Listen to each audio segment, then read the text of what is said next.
महेंद्र प्रताप सिंह ने चल दी है षड्यंत्र भरी चाल, चारों ओर बिछाया है धन दौलत का जाल।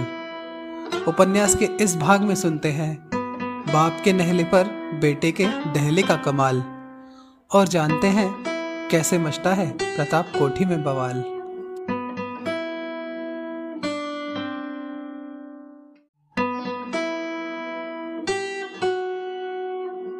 Can I hold your hand, एक खूबसूरत एहसास। कोमल अग्रवाल की कलम से निकला उपन्यास।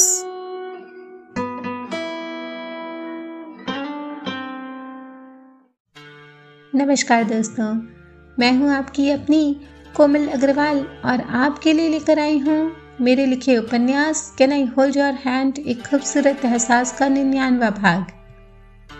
कहानी के पिछले भाग में आपने सुना कि सूरज के डैडी महेंद्र प्रताप सिंह फ़ोन पर उसे अपना वसीयतनामा बनाए जाने की सूचना देते हैं और गुप्ता जी जो उनके लीगल कंसल्टेंट हैं उन्हें मसूरी भेजते हैं।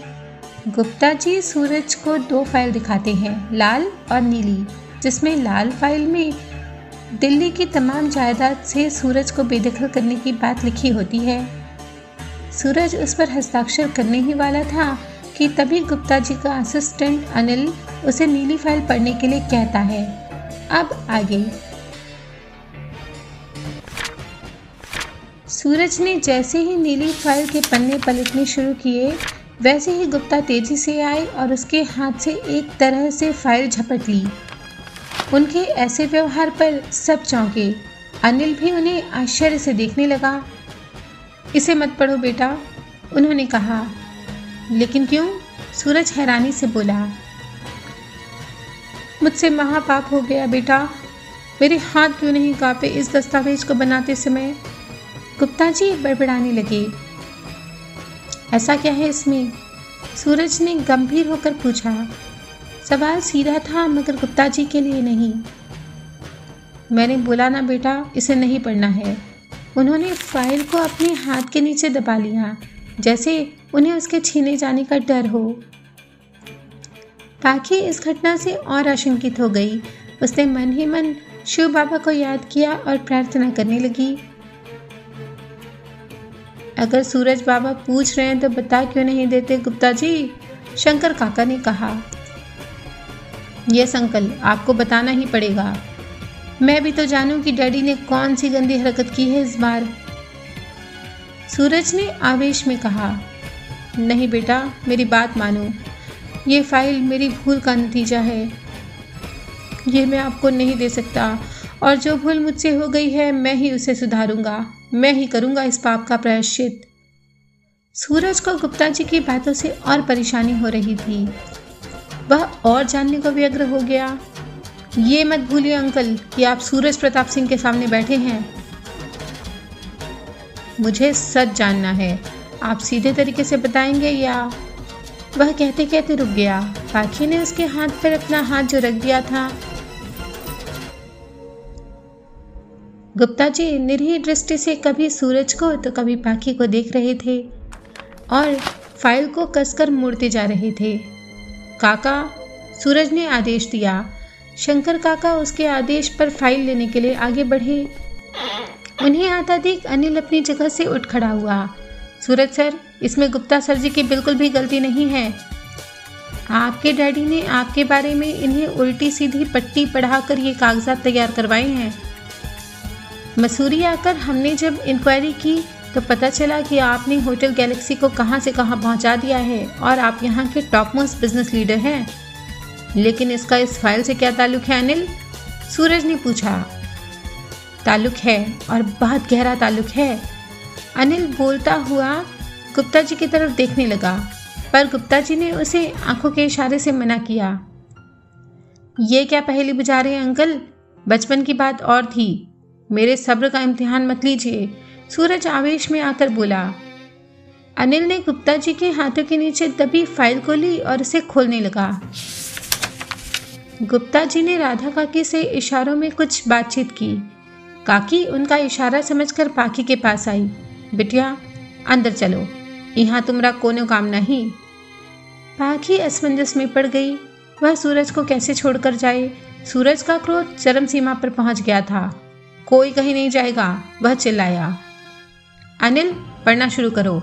मैं भी तो जानूं कि महेंद्र प्रताप सिंह किस हद तक नीचे गिर सकते हैं। पाखी का हाथ उसने कसकर थामा और उसे वापस अपने पास बैठा लिया। वैशाली और नीलम भी काकी के पीछे आ खड़ी हुई थी और ध्यान लगाकर सारी बातें सुनने लगी थी। सब खामोश हो गए थे। ड्राइंग हॉल में इतना सन्नाटा था कि एक सुई भी गिरती तो उसकी भी आवाज सुनाई देती। सन्नाटे को चीरती हुई अनिल की आवाज गूंजी। वह नीली फाइल पढ़ने लगा था। मैं महेंद्र प्रताप सिंह यह घोषणा करता हूं कि मेरा छोटा बेटा सूरज प्रताप सिंह मेरी वसीयत के मुताबिक मेरी तमाम जमीन जायदाद और प्रताप इंडस्ट्रीज से मेरी इच्छा के मुताबिक बेदखल किया जा रहा है, लेकिन मेरी वसीयत खारिज हो सकती है और इसका कोई कानूनी महत्व नहीं रह जाएगा। अगर अनिल कहते कहते रुक गया। अगर, सूरज ने सवाल किया। गुप्ता जी फिर घबराए। उनके माथे पर पसीने की बूंदें छलकने लगी थी और वे इसे अपने रुमाल से पोंछ रहे थे। अनिल और सूरज ने उन्हें घूरा। अनिल फिर सूरज के आदेशानुसार पढ़ने लगा। मेरी वसीयत खारिज हो सकती है और उसका कोई कानूनी महत्व नहीं रह जाएगा अगर मेरा छोटा बेटा सूरज प्रताप सिंह उसकी वर्तमान पत्नी यानी पाखी राजपूत को तलाक दे दे। सबके दिल धक से रह गए। पाखी पर तो जैसे घास ही गिरी। सूरज का चेहरा क्रोध से लाल हो गया। राधा काकी और शंकर काका अपने मुंह पर हाथ रखे राम राम कह रहे थे। वैशाली और नीलम तो यह सुन सदमे में ही आ गई। गुप्ता जी सिर झुकाए और माथा पकड़े लज्जित से बैठे हुए थे। ये तलाकनामा है सूरज सर। आप इस पर अपनी सहमति से अगर हस्ताक्षर कर देते हैं तो आपके डैडी की वसीयत खारिज हो जाएगी और आप उनकी तमाम जमीन जायदाद और प्रताप इंडस्ट्रीज में 50% के पार्टनर होंगे। उतना जितना कि आपके बड़े भाई को दिया गया है और शायद उससे भी ज्यादा। और हाँ, इसमें एक पॉइंट खास तौर पर मेंशन किया गया है जो आपकी वाइफ के फेवर में है। अनिल ने एक नज़र पाखी की तरफ देखकर कहा। सूरज अपना सर पकड़े अपने डैडी की नीच हरकत पर शर्मिंदगी महसूस कर रहा था। पाखी और तमाम लोगों के सामने उसके खानदान का घिनौना चेहरा महेंद्र प्रताप सिंह की वसीयत की शक्ल में आया था। मैं बुरी से बुरी बात सुनने को तैयार हूं अनिल, तुम कहते रहो। उसने आदेश दिया। कानूनी लिहाज से पाखी राजपूत आपकी पत्नी है और उनका आपकी जायदाद में 50% का हिस्सा है। इस लिहाज से वो आप पर या प्रताप खानदान पर कानूनी दावा कर सकती हैं। इस परिस्थिति को ध्यान में रखते हुए मैं महेंद्र प्रताप सिंह पाखी राजपूत को इस गठबंधन का खामियाजा देने को तैयार हूँ और अपनी तरफ से 50 लाख कैश उनके राजी होने पर और बाकी 50 लाख तलाकनामे पर हस्ताक्षर करने के बाद देने को वचनबद्ध हूँ।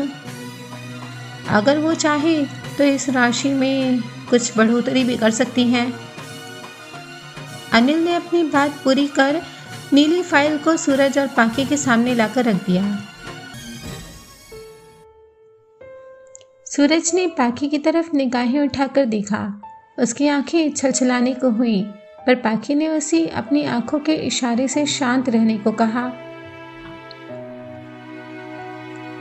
राधा काकी नफरत से बोली, ये कमाल तुम ही किए हो वकील बाबू, खूब वकालत पड़ी है तैने। उन्होंने उल्हाना दिया तो गुप्ता जी शर्मिंदगी से बोले, आई एम सॉरी बेटा, मुझे बताया गया कि तुम किन्हीं शातिर लोगों के चंगुल में फंस गए हो और अब उससे निकल नहीं पा रहे हो, इसलिए भाई साहब तुम्हें बचाना चाहते हैं। और मुझे बहू के बारे में भी बहुत घटिया बातें बताई गई। पाखी को लज्जा सी मालूम हुई। उसने अपना सिर शर्म से झुका लिया। उसके ससुर जिन्हें वह पिता की तरह आदर करती आई थी, उनकी ऐसी ओछी हरकत और ऐसी छोटी सोच सुन उसे बहुत दुख हो रहा था। वह रो पड़ी। उसे रोता देख बाकी सब भी घबरा गए। इसे अंदर लेकर जाओ काकी, सूरज ने कहा। नहीं, मैं नहीं जाऊंगी, पाखी ने रोते रोते कहा। डैडी को ऐसा क्यों लगता है कि मैंने तुमसे शादी दौलत के लालच में आकर की है और मेरे घर वाले पैसों के भूखे हैं। उसका कंठ अश्रुधार से भीगने लगा था और भावनाओं की अधिकता से अवरुद्ध हो गया था। प्लीज रो मत ना, सूरज ने उसे चुप कराने की कोशिश की, मगर वह नाकाम रहा।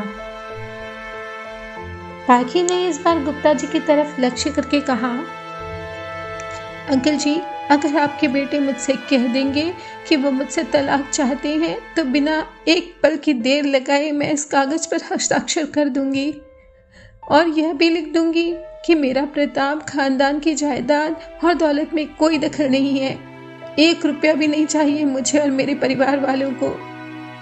बस एक विनती है, डैडी और मम्मी से जाकर कहिएगा कि मैं वो नहीं हूँ जो उन्होंने मुझे समझ रखा है। मैं सिर्फ और सिर्फ यहाँ इनकी वजह से हूँ, किसी जायदाद के लालच में नहीं। वह कहते कहते सुबक रही थी। बस बहुत हो गया और नहीं रोना है, सूरज ने उसे समझाया। राधा काकी पानी लेकर आई और उसे पिलाने लगी। वैशाली को भी तेज गुस्सा आ रहा था। वह तेजी से चलती हुई गुप्ता जी के सामने आई और बोली, अंकल जी, आपके घराने में बहुओं का ऐसा ही सत्कार होता है। गुप्ता जी अपनी भूल पर पछताते अपना सिर धुन रहे थे। ये सब क्या हो गया मुझसे? हे ईश्वर, अनजाने में मुझसे जो अपराध हो गया है मुझे उसके लिए क्षमा दो। अब ये सब कहने से क्या होगा अंकल? आपने और डैडी ने जो खिचड़ी पकानी थी वो पका ली, अब उसका स्वाद भी चखिए। कहते हुए सूरज ने तलाकनामे के कागजों को इकट्ठा करना शुरू किया। तुम्हारे पास लाइटर है अनिल? है ना सर, लेकिन वो बस स्टाइल मारने के लिए रखा है। जिस दिन आपने मुझे डांट पिलाई थी उसी दिन से सिगरेट पीना छोड़ दिया है मैंने। कहते हुए उसने अपना लाइटर केस निकालकर सूरज के सामने रख दिया। सूरज ने उसमें से लाइटर निकाला। एक एक कर सूरज कागजातों को जलाने लगा। उसके हाथ में जलता कागज देख पाखी जोर से चिल्लाई, क्या कर रही हो? हाथ जल जाएगा तुम्हारा। उसने कागज को दूर फेंका। सब कागज धू धू कर जल रहे थे। सूरज पागलों की तरह एक एक कागज को जला रहा था। एक जलता हुआ कागज कारपेट पर जा गिरा था और उसने आग पकड़ ली थी। शंकर काका की तेज आवाज सुन शिबू मालिक के साथ मंगलू और रघु भी दौड़ते हुए चले आए। आनन फानन में आग बुझाई गई। सूरज भावहीन आंखों से जलते हुए कागजों को देख रहा था और गुप्ता जी को भी। आग की लपटों में उसका क्रोध जैसे जलकर स्वाहा हो गया था। उसने चैन की सांस ली और एक गिलास पानी पिया। अब लाओ अनिल, कहाँ साइन करना है? अनिल खुशी खुशी उसे लाल फाइल के दस्तावेज दिखाने लगा जिसमें उसे बेदखल करने की घोषणा की गई थी। वह एक एक कर हर कागज पर दस्तखत करता रहा। इसमें आपका भी एक सिग्नेचर लगेगा भाभी जी, अनिल ने मुस्कुराते हुए पाखी से कहा। पढ़कर साइन करना, सूरज ने उसे छेड़ा। कहीं में हाथ से निकल गया तो? पाखी ने प्यार भरी निगाहों से पति को दिखा, फिर दस्तखत कर दिए। काहे के कागज पर दस्तखत किए बिटिया? काकी ने घबराकर पूछा। इसमें लिखा है काकी कि तुम्हारी बहू को प्रताप खानदान की जायदाद में से 1 रुपया भी नहीं चाहिए। बेचारे डैडी, उन्हें क्या पता कि उनकी बहू बेवकूफ है कि करोड़ों की जायदाद को सूरज के उजाले के लिए ठोकर मार दी। सूरज हंसने लगा। मेरा उजाला तुम हो, ये जायदाद नहीं, पाखी ने धीरे से सिसकते हुए कहा। आप क्यों रो रही हो? तलाकनामा तो जल गया। सूरज ने उसे गुदगुदी की। नीलम, जो पर्दे की ओट में खड़ी यह सब तमाशा देख रही थी, बाहर आई और बोली, इस खुशी में सेलिब्रेशन तो होना ही चाहिए ना जीजू। जलेबी मंगवाओ काका, सूरज ने कहा तो सब हंस पड़े। आज अपनी बहू के हाथ का भोजन कर जाना उकील बाबू, राधा काकी ने कहा। नेकी और पूछ पूछ, गुप्ता जी ने एक बड़ी सी मुस्कान बिखेरते हुए कहा।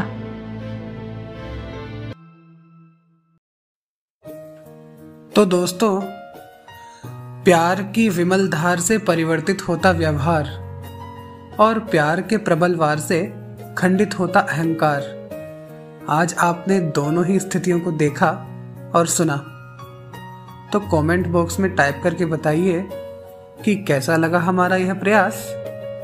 चैनल सब्सक्राइब कीजिए, लाइक कीजिए और सुनते रहिए ये प्यार भरा उपन्यास जिसका नाम है can I hold your hand, एक खूबसूरत एहसास। फिर मिलेंगे अगले भाग में। तब तक बने रहिए कनेक्टिंग ड्रीम्स के साथ, जो दे सपनों को पंख।